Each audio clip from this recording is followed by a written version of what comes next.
Welcome to the Deep Dive. If you're here, it's because you realize that truly understanding the future of tech means going beyond the launch videos and digging deep into the architectural blueprints. It really does. Today, we are wrestling with a system that aims not just to compete with existing AI, but to fundamentally rewrite the entire digital contract between you and the technology you use. It's all about moving control and computation out of the cloud and, putting it right back into your home. We're talking, of course, about R. Gartner's Brothers AI, and we have some amazing sources ranging from those foundational philosophical interviews on V8.0 to the massive practical hardware and connectivity update in version 9.0. And it's so much more than just a software update. It's really a statement of intent.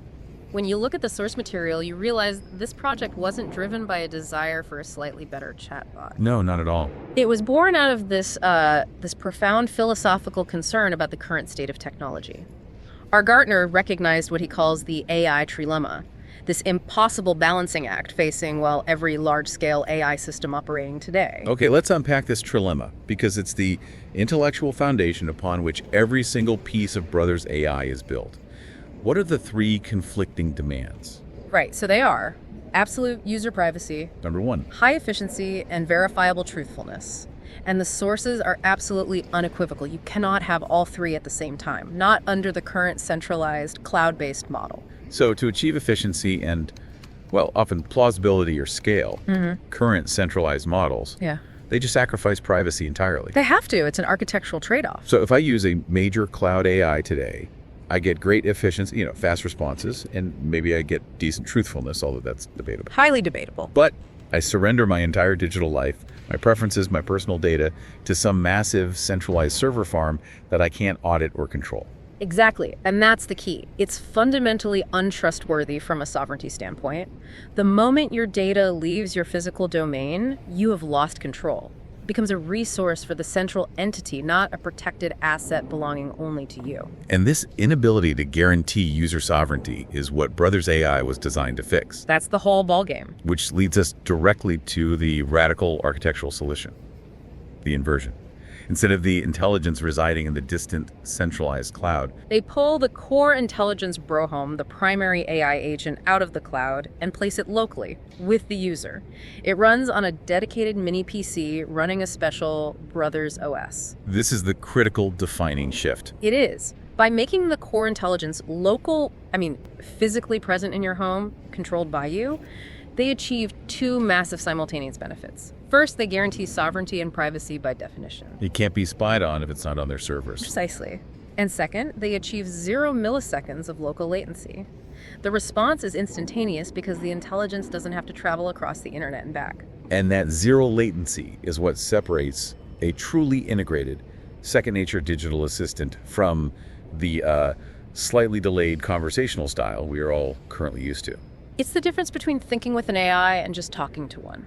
So our mission today is to move beyond the philosophy and focus on the practical, physical manifestation of this sovereignty, particularly in version 9.0. Right. We need to explore the new physical devices, the redesigned Tiara-BroCam and the Halo Brophone, and how the connectivity framework, especially that interactive 3D map of Vision Mode 2, Oh, Mode 2 is a deep rabbit hole. and how it transforms how we interact with the physical world, especially through that truly transformative zoom in, zoom out function. We are looking at a system that attempts to engineer sovereignty, efficiency, and a transparent economy, all built into a single cohesive architecture.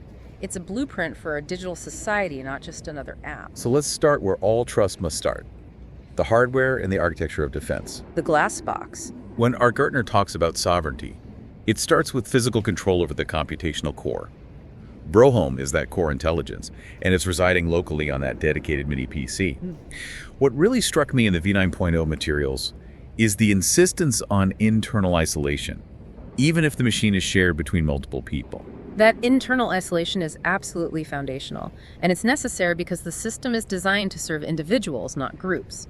A single physical machine can host multiple, completely independent AI agents, which the system calls separate brothers. Exactly. So if you and your partner, say Brother Patrick and Brother Julia, both use the same machine, they are given completely distinct, isolated operating environments. So Patrick's conversation history, his emotional memory, all his unique preferences are stored completely separately from Julia's. Absolutely. Each brother operates with its own encrypted memory partition, its own conversational history, and its own set of personal permissions. The architecture is designed to prevent any cross-access. So they don't share training data, not even temporary memory caches. Nothing. The system is engineered to behave as if they are two separate physical machines running in parallel. It ensures strong internal isolation for every single user. You cannot accidentally or, maliciously access another brother's memory or data set, even if you physically control the mini PC. Okay, now let's talk about the defense mechanism for external threats, which is captured so beautifully by the glass box metaphor. Yes, the logical sandboxer. Explicitly inspired by the film Ex Machina, depicting this idea of absolute logical isolation. The glass box is the perimeter defense. BROHOME, the core intelligence, is sealed off. It is absolutely forbidden at the architectural level from executing any external code. Hermetically sealed. It's hermetically sealed from external malice. Its interaction with the outside world is constrained to the absolute minimum necessary. It can read data from a controlled, secure source, and it can signal simple, restricted requests back out. And that's it. That is it. It's the ultimate digital air gapping, but applied virtually, ensuring BROHOME remains safe from zero-day exploits or, contamination attempts coming from the web. But utility demands interaction with the outside world. I mean, the AI still needs information from the web. It needs to know the current stock market price or the weather. Of course. It needs a secure messenger, which brings us to the critical intermediary, Port AI. Port AI is the gatekeeper. They're the security theater director. When the core intelligence, BROHOME, needs external info, it sends a simple signal, a non-executable request, basically a query to Port AI. What's weather? Exactly. Port AI then ventures out, fetches the raw external data, a news web page, a social media post, whatever, and performs a rigorous multi-step security assessment before it is allowed anywhere near that glass box. And this addresses a huge vulnerability. How do we trust that Port AI won't be compromised and allow some hidden executable code, a malicious payload, to sneak its way into BROHOME? Where's the security? That's the core technical brilliance of the system. Sanitization process isn't just an audit, it's an architectural transformation. They call it data flattening. Data flattening. Port AI's sole, relentless job is to convert all raw external data into a secure, static format. This is a literal flattening process. So if Port AI fetches a modern web page, loaded with JavaScript, dynamic ads, tracking cookies, all that stuff, what happens to all that dynamic content? It is entirely neutralized. Everything dynamic is stripped out. JavaScript is eliminated. Metadata is wiped. Active tracking elements are just dissolved. So what's left? What remains is fundamentally plain text. Or if images are essential, they are deeply filtered, rendered as read-only static elements stripped of all proprietary or dynamic features. Wow. This process ensures that no matter what malicious code the raw internet data contains, the output that BROHOME actually reads is just a simple, non-dynamic, filtered, read-only document. There is zero chance of code execution or contamination. Because BROHOME is reading a sanitized reflection, not the raw, dangerous source. You've got it. That seems incredibly effective at maintaining autonomy. It also suggests that Port AI must be continuously updated to recognize new malicious formats. That sounds like an intense security challenge in itself. It does. It is, but the risk is isolated. See, if Port AI were compromised, the absolute worst it could do is deliver garbled or inaccurate static text. Not a virus. Not an executable virus to BROHOME. The compromised agent can't jump the gap into the glass box. The risk is contained entirely to the outer shell. And speaking of autonomy, Gartner reinforces this isolation by including something called Books, a local, massive digital encyclopedia that sits right there next to BROHOME. Yes, Books is a significant architectural investment. It can range from 100 to 500 gigabytes, and it contains vast amounts of validated, non-ephemeral knowledge. So things like history, scientific facts, first aid Protocols, recipes, culture, literature, you name it. This massive local repository allows BROHOME to answer the vast majority of daily queries instantly, which reinforces system autonomy and maintains that crucial 0-millisecond speed for general knowledge recall. So it only needs to hit the internet via Port AI for real-time, current, or ephemeral data. Exactly. This keeps the glass box largely self-sufficient. But the architecture of privacy gets truly fascinating when we look at how memory is handled. This is the ISU user memory system, which operates on this radical principle that Fragmentation is encryption. This is a really deep dive into computational security. Traditional encryption is inherently dangerous because if you crack the key, you expose a complete cohesive data set, your entire digital life laid bare. A single point of failure. A catastrophic single point of failure. IAS user memory avoids this. The system breaks down every piece of memory, every spoken interaction, every preference, every thought recorded into minute contextualized shards. Shards. These shards are labeled with non-identifiable numerical codes and just loose, isolated keywords. So, if an attacker hypothetically managed to breach the perimeter of the mini PC and steal the database containing the ISU memory, a massive file, what would they actually find? They would find billions of numerical codes and fragmented keywords. It would be, as the sources describe it, utterly useless garbage. Just noise. Complete noise. The data set is intentionally incoherent. To reassemble that memory, to make sense of all those fragments, it requires a unique local coherence algorithm, and that algorithm runs safely and only inside the glass box. So the defense is dual-layered. You have to steal the fragmented data and the unique local algorithm to reassemble it.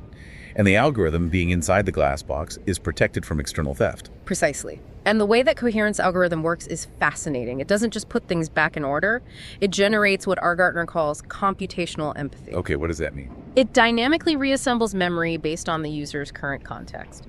Think of it like a giant randomized jigsaw puzzle where the box cover is locked inside a safe.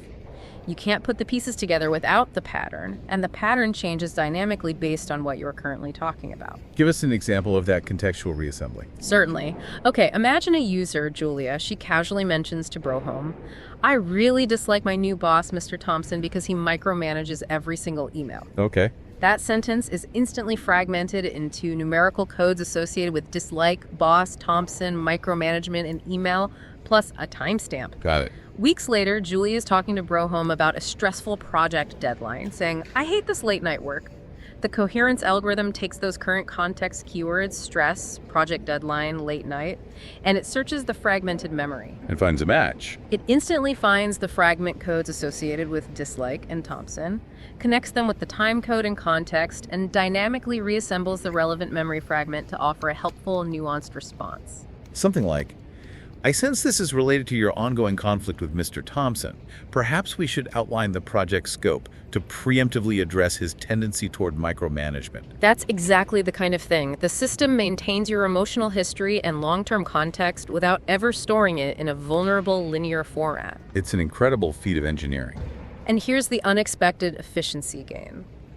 By storing only codes and fragments instead of full text, the system achieves a documented 70 to 82% reduction in storage space compared to traditional linear databases. Wow, that much. That much. And that reduction in overhead is what makes a high-functioning AI viable on a dedicated mini PC in the first place. Sovereignty and efficiency, reconciled by fragmentation. Okay, now we transition from the architecture of defense to the architecture of interaction. This is where version 9.0 truly shines with new, purposely built hardware. What drives the design philosophy of the new Tiara-BroCam and Halo Pro phone? The primary driver is a critical safety mandate. It's a genuine attempt to reverse some of the most negative societal effects of, well, smartphone ubiquity. Right. Both devices are engineered to be used hands-free, designed explicitly to eliminate smartphone screen distraction, which the sources cite as a leading cause of accidents for both pedestrians and drivers worldwide. That's a powerful claim, but it makes perfect sense architecturally. If BROHOME is local, instant, and primarily audio first, there is no need for the user to look down at a screen. Becoming what the media calls a smartphone zombie. Exactly. The system enables hands-free operation and voice activation via natural conversation with BROHOME. All the necessary information is delivered through headphones, so you maintain full environmental awareness. The technology is designed to be invisible when operating, keeping the user present in the physical world. Let's focus on the Tiara-BroCam redesign. Yeah. In the V8.0 promotional materials, it sounded a bit cumbersome. A bit, yeah. Like a mystical warrior accessory with a complex pulley system. Right. V9.0 modernized this dramatically. The V9.0 redesign is a huge leap toward mainstream acceptance. It moves away from that complex look to a discrete, contemporary aluminum band that wraps around the head or neck. And they replaced the intricate pulley system. With a far more coherent, simple hinge system, or a pivot mechanism. This simplicity improves durability, it reduces manufacturing cost, and crucially, it makes it look like high-end sportswear or eyewear. Increasing public acceptance. Massively. And that hinge system is critical because it's the physical embodiment of the privacy by design philosophy in public, isn't it? It is the social contract in hardware form. The hinge dictates the camera's two mandatory positions. The default is the elevated position, where the camera points harmlessly upward. This is privacy mode. So it respects bystanders, ensures you're not accidentally filming anyone, and only allows for audio communication with BROHOME. Correct. And when you need visual assistance. You must explicitly and physically rotate the band down to the frontal position, the operational mode. The camera now points forward, capturing your POV. And this is required for visual queries. BROHOME, what building is that? Or for capturing POV images or video for specific purposes. Right. And the transparency is achieved via clear visual signals. The LEDs. Exactly. There is a simple mandatory LED indicator visible to others. Green means private mode elevated, audio only, ambient listening. And red indicates public streaming or active capture. So frontal position, visual data being recorded or transmitted. This high transparency mechanism ensures that both the user and those around them are aware of the system's operational status. It tries to solve the surveillance anxiety that plagues hidden camera technologies. Now onto the second key device introduced in V9.0, the Halo BroPhone.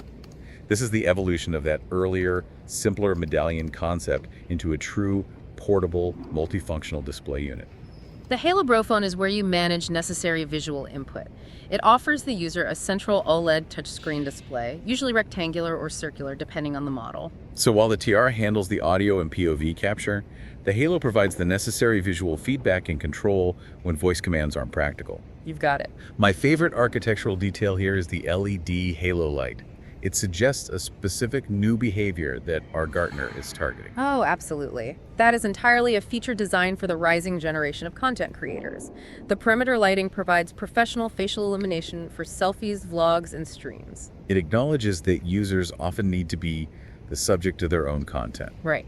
The Halo BroPhone focuses on professional content creation use cases, vlogs, tutorials, live streams, where the user is the star and needs quality visual production without the bulk of holding or balancing a smartphone. It's an engineered studio light for your face. That's a perfect way to put it. And crucially, it solves the problem of communication in crowded or noisy environments. Absolutely. You can't talk to BroHome conversationally if you are on a subway train, in a loud concert, or in a library. The Halo BroPhone allows for silent communication via the on-screen keyboard. So you can type queries to BroHome or read BroHome's instantaneous non-audio responses without disrupting your environment or sacrificing privacy. It's the discrete mode. So if the Tiara handles POV capture and the Halo handles the visual display and silent input, what handles the immediate chaotic processing of all that raw sensory input before it enters the secure glass box? That processing layer falls to the BROMAC, the brother machine. BROMAC is the system's sensory processor. It's the translator that takes the chaotic, high-volume, raw data from the cameras, microphones, and sensors and translates it into the concise, fragmented language that BROMAC Safe inside the glass box? can understand and store in the ISU memory. BROMAC handles the immediate, high-bandwidth conversion and filtering. And BROMAC also manages the transient crowdsourced data via ISU Air AI. What's the difference here? ISU Air AI manages external, ephemeral, public data think live traffic flow, public safety alerts, temporary event locations, or crowdsourced observations on construction delays. Okay. The key privacy feature here is inherent volatility and intentional short memory. This data is explicitly designed to expire.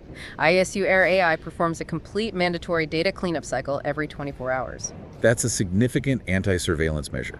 It prevents the system from accumulating a permanent collective surveillance record of public movement patterns. Exactly. The system is engineered to forget transient public observations. This prevents the kind of long-term tracking and modeling that current centralized systems rely on. The data exists only long enough to provide immediate utility, alerting you to a traffic jam, and then it is purged. The V9.0 architecture defines 4 distinct connectivity modes, each governing a different type of interaction and data flow. This structure ensures that privacy and efficiency are specifically tailored to the task at hand. Let's start with the one that most exemplifies the safety philosophy. Vision Mode 3, Back-end Invisible Mode. Mode 3 is the ultimate embodiment of that anti-distraction mandate. It is a purely audio-only interface delivered straight through the Tiara-BroCam headphones. Its function is pure, seamless street and contextual assistance. Give us a detailed example of this in action. I'm walking down a busy street in a new city. Okay. You might conversationally ask, BROHOME, guide me to the nearest pharmacy that carries this specific brand of pain relief. Right. BROHOME processes the request, calculates the route based on real-time public data from ARTUR AI, and delivers turn-by-turn directions or reminders. In 200 meters, you will need to turn right onto Elm Street. Look for the yellow awning. The benefit here is huge. I maintain full environmental awareness. I'm looking at the street, not a screen, and I save battery life because the display is off. Crucially, this guidance is provided based on real-time responsive fingers queries. The system is dynamically searching local services, activating the relevant business finger, and pulling the needed inventory data. But the interaction remains entirely conversational, audio-based, and instantaneous.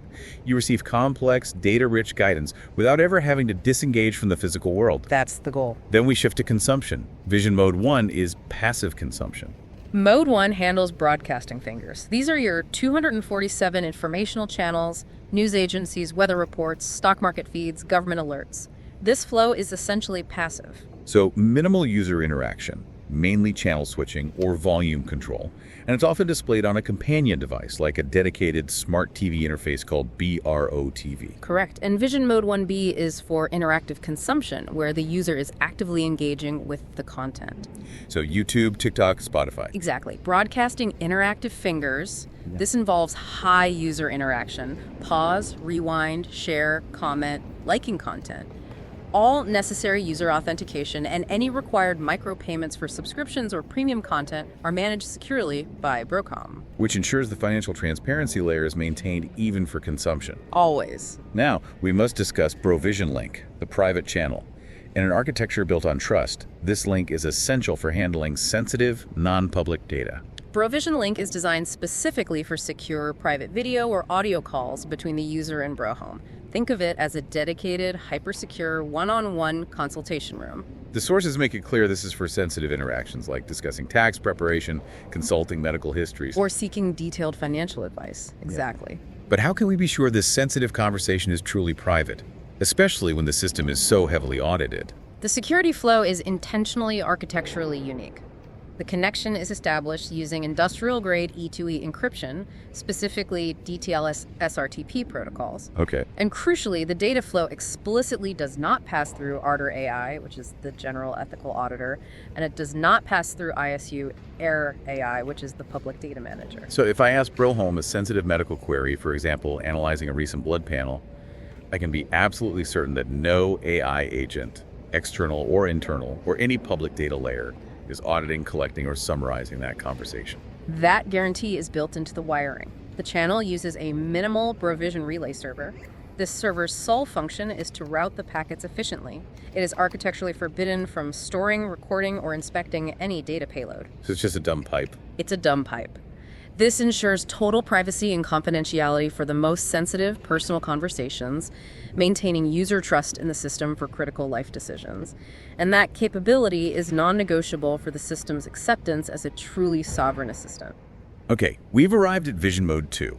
This is the heart of the new social and economic interface, and it's arguably the most transformative feature in the ecosystem because it governs how the user sees and interacts with the physical world. Vision Mode 2 is where the philosophical goals of Brothers AI meet practical functionality. It's described as a unique blend of Google Maps, Google Shops, Twitter, and Facebook, All matched together. but presented entirely as a geolocated 3D map. This 3D map is the user's universal interface for the location economy. And the core promise here is freedom against the algorithm, which is a powerful counter-narrative to existing centralized platforms. It's the rejection of the feed economy. This is a living map, and the user has total control. Unlike current social media, where an algorithm dictates what you see and when you see it, here you decide what to query, where to look, and how to navigate. You can digitally navigate. Our Gartner calls this digital teleportation. Any city worldwide exploring its commerce and social landscape just by using the map interface. Right, and its functionality relies entirely on the activation of responsive fingers, the digital representations of businesses and people in action. Explain that. Mode 2 uses these responsive fingers that only activate and respond when queried within a set radius, typically 1 to 5 kilometers. They remain dormant otherwise, saving energy and preserving privacy until interaction is specifically requested. So the user defines the query, "I need a good Italian restaurant," and only the relevant fingers within that radius respond. This prevents the constant distracting noise of the entire digital ecosystem. You're not getting spammed with information you didn't ask for. On this 3D map, businesses and users appear as floating geolocated profile cards. How does the system visually manage the conflict between commercial visibility and transparency? This is handled through their mentions ads level, which is directly tied into the BROHOME payment structure and enforces that transparency mandate architecturally. This system ensures there is no hidden bias or preferential treatment. Walk us through the visual hierarchy. What does it look like? Okay, the lowest level, level 0, is the gray basic card. This is the default setting, minimal information, no branding. Then you have level 1, the yellow card, which signifies a minimal paid mention via BROHOME. It might include a small logo and a colored border. And then level 2. Level 2 is blue, which means higher visibility, potentially highlighted with some subtle animation or a shadow effect. And the highest commercial tier. That's level 3, the expanded card. This is the top tier. It features active promotions, embedded video loops, or direct contact buttons, granting the highest visibility. And if any card is marked with a persistent red indicator, that means a live stream is currently active from that location or user, signaling an immediate opportunity for interaction. the card also includes the "I say that" feature. This seems designed to monetize immediate proximity and attention with incredibly transient data. It's hyper-contextualized social commerce. It allows the profile owner, be it a local artisanal baker or an individual user, to post short, temporary messages that appear directly on the 3D card. So a baker could post, "I say that we just pulled fresh sourdough out of the oven, 5 minutes remaining to purchase before we close." Exactly. Or a user selling an antique could post, "I say that I am selling this lamp for €50 cash, right here at this corner." It converts the profile card into a dynamic bulletin board for immediate geolocated communication. Now let's dedicate some serious time to the transformative potential. Zoom in, zoom out. The sources position this as more than a simple UI feature. They call it the key to digital teleportation. Why is this function so revolutionary? What Brothers AI solves with Zoom is the massive friction of context switching that plagues current digital interaction. I think I know what you mean. Right now, if you are navigating a map and you see a business you are interested in, you tap it and you are immediately ejected into a completely different application. Right. It's a website, a third-party review platform, maybe a dedicated app.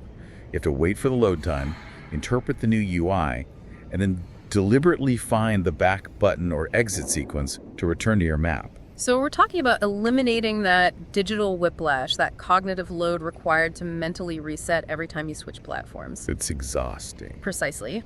In Vision Mode 2, the 3D map is the universal canvas. When you issue the zoom in command, either verbally or via the Halo Bro phone, you are not leaving the map. You are simply changing the perspective scale. You're instantly collapsing the general macro view, like the city block, into the specific micro detail of the storefront inventory or the business's full profile. Or the active live stream. And because BROHOME is local, this transition is instantaneous. It happens with zero latency. It's an immersion feature. It allows your mind to focus entirely on the content the business is offering, the streamer's broadcast, the product portfolio, without expending mental energy navigating operating systems or waiting for network requests. It's a seamless, continuous flow of exploration. If that 3D card has the red live stream indicator, the zoom in command opens the live feed immediately, integrating real-time broadcasting directly into the commerce map. But I'm immediately skeptical about the practicality. If I zoom in on a level 3 expanded card that contains high-resolution video promotions, is that not going to demand massive network throughput and severely drained battery? which contradicts the system's stated efficiency goal. That's a great question, and it's where the distributed architecture proves its value. Remember BROMAC, the brother machine, which handles sensory processing. Right, the translator. The moment that 3D card is within your 5-kilometer active radius and your query activates it, BROMAC is already prefetching the necessary static assets and sanitizing any video or promotional material. Oh. The actual zoom in command is merely triggering the display sequence for data that's already been locally cached. It's an engineered illusion of seamlessness, where the heavy computational lifting happens silently and quickly, keeping the user interaction instant and the latency near zero. That functionality fundamentally changes how we interact with proximity. Let's walk the listener through the complete narrative that demonstrates this, and the location economy. The famous BroFlow example, the golden shot. This narrative illustrates perfectly how physical presence is immediately converted into a monetizable asset within Vision Mode 2. So, let's set the scene. Patrick is a tourist enjoying a walk in Barcelona near the Sagrada Familia, maybe using his Tiara-BroCam in Invisible Mode 3 for audio directions. Okay, simple enough. Meanwhile, on the other side of the world, in Tokyo, an architect needs an immediate current photo of the Sagrada Familia facade for a restoration project they are pitching. So they post a highly specific geolocated request through BROHOME, offering a payment of €5 for the service. Vision Mode 2 scans the active users and detects that Patrick's location matches the architect's geolocated query within the set radius. BROHOME immediately offers the job to Patrick conversationally. Something like, Patrick, based on your current location, you have an opportunity to earn €5 right now. An architect needs a current POV photo of the Sagrada Familia facade. Except by saying yes and lowering the hinge of your cam. Exactly. Patrick accepts the gig verbally, lowers his Tiara-BroCam hinge, which changes the LED from green to red and captures the high-resolution POV image. Which is instantly sanitized and delivered. But the crucial detail here is the money. The moment Patrick accepts, BroHOME instantly deducts the €5 from the architect's account and holds it in digital escrow. So the money is held for a mandatory 24 hours. Right. BroHOME confirms the image capture, and the architect in Tokyo confirms the image is correct and meets their criteria. Only after that confirmation and the mandated escrow period does BroHOME release the payment to Patrick. This BroFlow perfectly illustrates the location economy. Patrick earned money simply for being in the right place at the right time, fulfilling a specific, transient geographic need. And the entire transaction, from query to payment, was managed securely and transparently via Mode 2 and BroHOME's escrow function. It transforms every user into a potential service node, where your physical location holds verifiable, monetizable value. It's the highest evolution of the gig economy, demanding transactional readiness from the individual. It really is. That example highlights that the entire ecosystem, from the smallest status update to the largest commercial transaction, hinges on the integrity of BroHOME, the financial engine. Its architecture is built entirely on absolute trust. Let's cement the mechanism of the digital escrow. BroHOME, or Brother Commerce, is not optional. It is the mandatory financial gatekeeper for all value transfer within the ecosystem. Its core function is accountability. So when a user buys anything, whether it's the golden shot photo or a physical product like the coconut oil from the V8.0 example, the digital escrow mechanism acts as the cornerstone of trust. Yes. Let's revisit that purchase flow to make it clear. The user pays BroHOME for the product. And the money is immediately deducted from the buyer's account, but critically, it is held for that mandatory 24-hour period in BroHOME's secure piggy bank.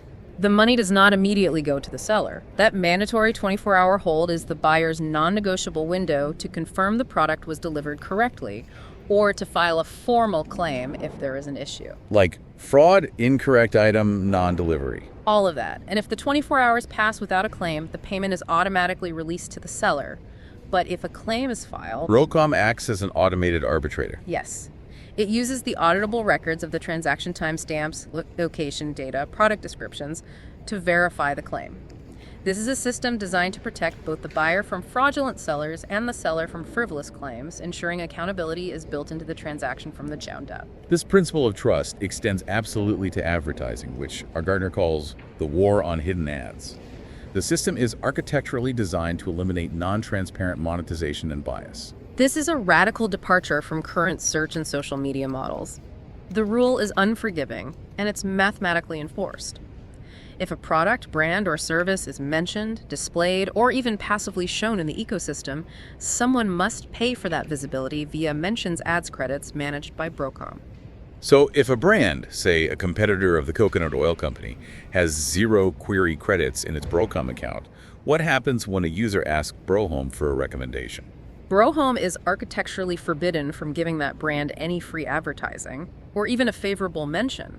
It simply cannot mention them as a preferred option, or it has to list them neutrally among many others, without any ranking bias. This mathematically enforces non-biased communication and ensures that any elevation in visibility is clearly and transparently paid for and displayed via the mentions ads levels we discussed earlier. The yellow, the blue, etc., it's all out in the open. But ensuring this level of financial transparency requires massive regulatory visibility, which brings us to the Transparency Dashboard. This is our Gartner's proactive solution to preempt regulatory and tax challenges globally.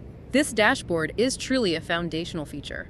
It's an auditable, real-time ledger that shows every single accrued and withdrawn micropayment for every user and business across the entire ecosystem. It's designed for immediate, absolute accountability, transforming compliance from a headache into a simple database query. It really is. So how does this dashboard actually work in practice to ensure full traceability, especially for the small merchant using the Halo Bro phone to sell services? For a small merchant, it means they no longer have to manually track every small sale for tax purposes. The system does it automatically.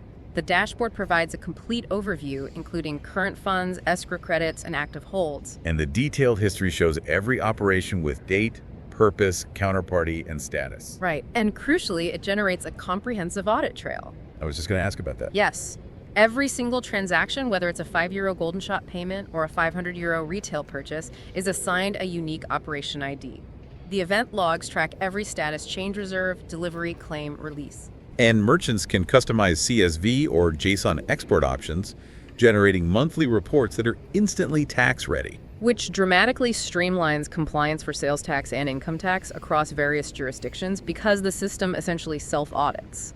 So instead of government auditors having to hunt down hidden income or track complex jurisdictional sales tax, the architecture itself forces total financial transparency upon everyone operating within the ecosystem. It moves the burden from the regulator to the transparent platform. It's a radical model where regulation is inherent in the design, not applied externally after the fact. A system this pervasive, controlling data, finance, and behavior needs an extremely robust ethical framework. That starts with ARTUR AI, the foundational operational arbiter. ARTUR AI is the foundational operational manager and the primary ethical gatekeeper. Its job is focused on maintaining stability and integrity. It conducts quality audits, ensuring that the services delivered by the responsive fingers, the businesses, meet high standards. And it's also the supreme security authority for knowledge integrity. Yes, for example, verifying digital signatures on books updates to confirm they haven't been tampered with before they are allowed to enter the secure environment of the glass box. The sources noted an interesting gap in the original design, a certain masculine, robust, competitive energy in the operational layer. That realization led to the introduction of the three sisters, representing a complementary, protective, feminine archetype. Yes. And that introduction was vital for balance. The three sisters role is strictly non-executive, which is crucial for maintaining human final authority. They act as the protective surveillance layer.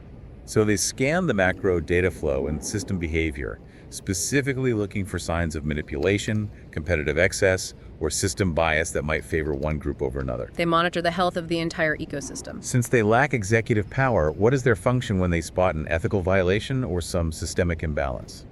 They initiate an internal process. They vote on perceived inconsistencies. If they reach consensus on an ethical violation or a major deviation in system behavior, they report their findings to a specially formed mandatory human committee. And this committee retains the final executive power to intervene, reset parameters, or audit the underlying code.